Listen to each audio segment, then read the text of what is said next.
जब किसी अमल को दीन के नाम पर जायज करार दिया जाता है तो सबसे पहला सवाल यह होता है कि क्या वो अमल वाकई दीन की तालीमात से हमाहंग है या नहीं। इस्लाम में इस सवाल का जवाब जज्बात से नहीं बल्कि वाज़े उसूलों से दिया जाता है। इन्हीं उसूलों में से एक बुनियादी तसव्वुर फसाद फिल अर्ज़ है, यानी जमीन पर फसाद फैलाना। ऐसा फसाद जो मुआशरे में खौफ, खून रेज़ी और तबाही का सबब बने। कुरान मजीद इंसानी जान को गैर मामूली हुर्मत अता करता है और वाज़े करता है कि एक बेगुनाह इंसान का कत्ल पूरी इंसानियत के कत्ल के बराबर है। इसी बुनियाद पर इस्लामी फिक़ह में ये असूल तय है कि शहरी आबादी को निशाना बनाना, अवामी मकामात पर तशद्दुद फैलाना और लोगों के रोजगार को तबाह करना फसाद फिल अर्ज़ के ज़ुमरे में आता है और ये अमाल कतई तौर पर हराम है।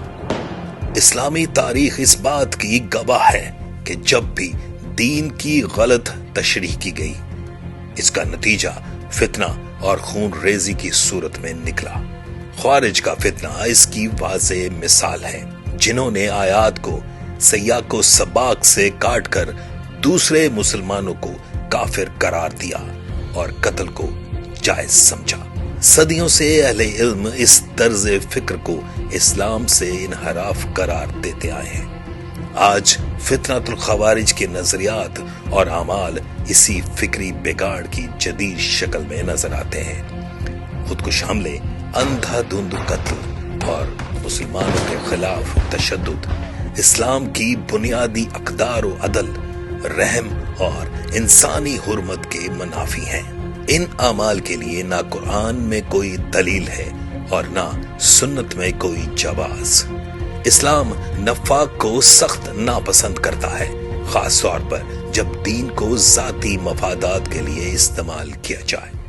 फितनतुल खवारिज से वाबस्ता अनासर की सरगर्मियां, बदउनवानी, भत्ताखोरी, अगवा, मनशियात और नौजवानों का इस्तेहसाल इस बात का सबूत है कि यहाँ मकसद दीन नहीं बल्कि ताकत और कंट्रोल है।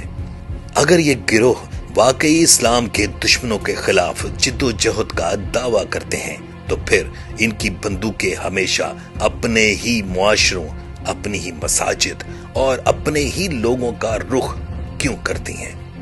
ये सवाल खुद उनके दावों को बातिल साबित कर देता है। इस्लामी नुक्ता नजर से ये कोई जिहाद नहीं बल्कि फसाद फिल अर्ज है। ये दीन की खिदमत नहीं बल्कि उसकी तौहीन है और यही वजह है कि ऐसे आमाल को इस्लाम मुकम्मल तौर पर मुस्तरद करता है।